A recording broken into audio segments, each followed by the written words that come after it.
Good morning, students. Have you read the lesson? Hoping that everything is clear. Let's get back to our chapter 4. Pay attention and watch the video till the end. Let us do an activity to see the effects of stretched rubber bands. Take a rubber band. Stretch it using your fingers. Observe the force from your fingers. Now take one more similar rubber band. Add it to your fingers and stretch both together to the same length. Observe the force exerted on your fingers by the rubber bands. Repeat the same procedure by increasing the number of rubber bands.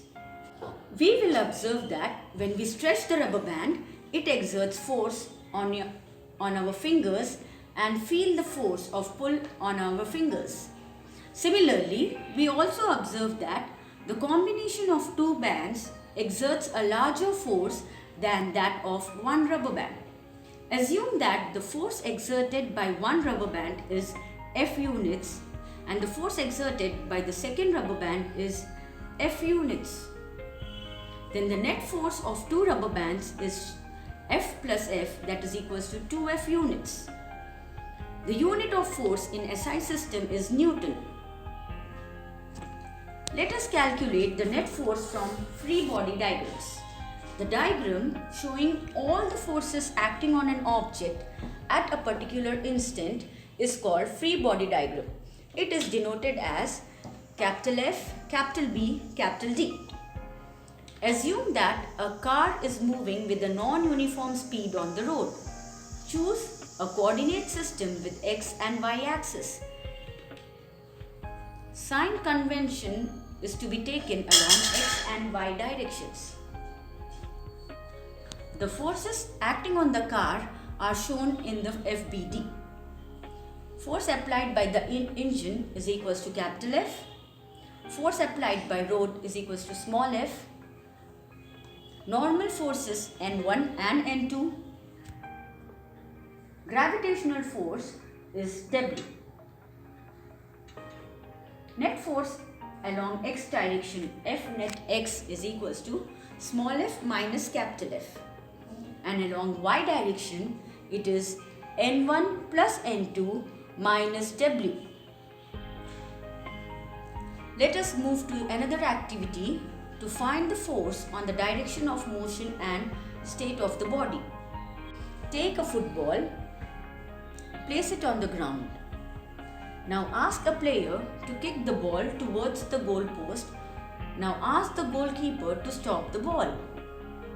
Note the observations.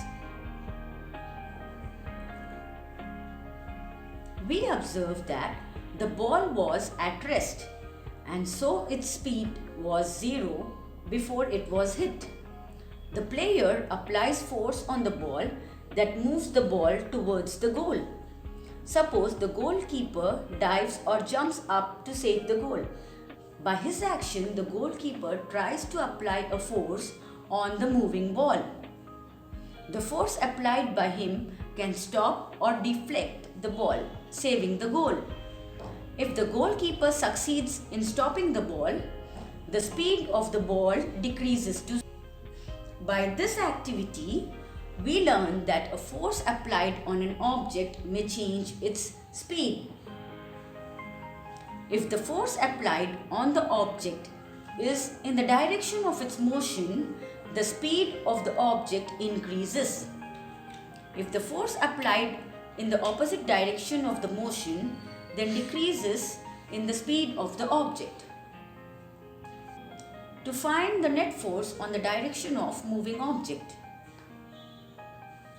hit a carom coin with the striker. Now ask your friend to do the same.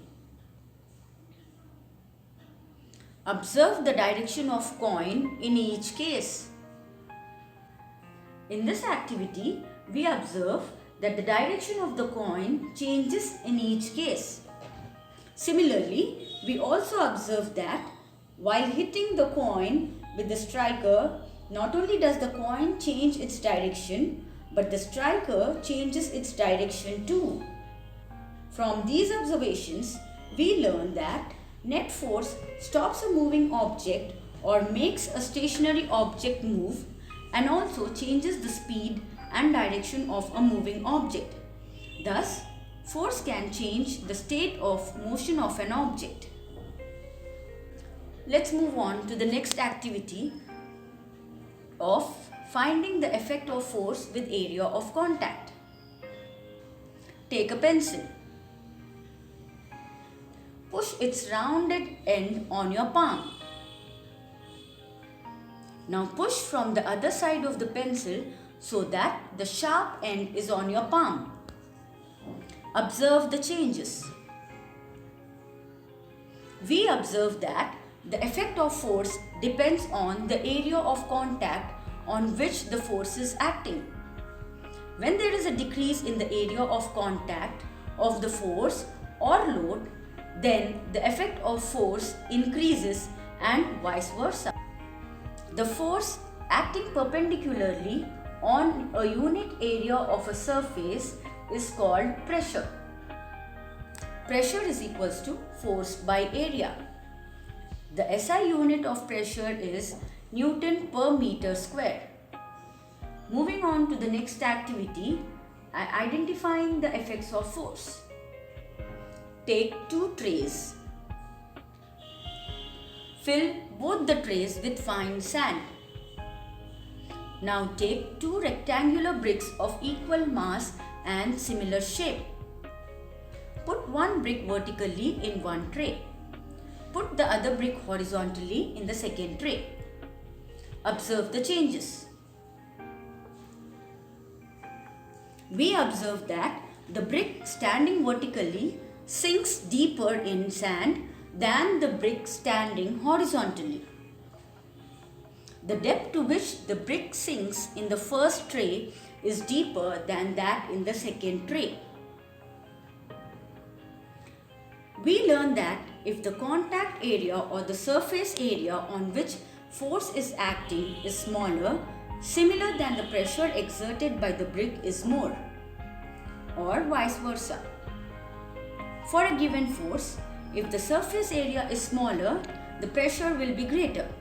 If we use a larger area, we are spreading out the force and the pressure becomes smaller. Homework time. Read the entire lesson thrice. Mark new words and learn them. Complete writing notes in new book. Start learning one question and answer each day. See you soon in the next video. Take care. Stay safe.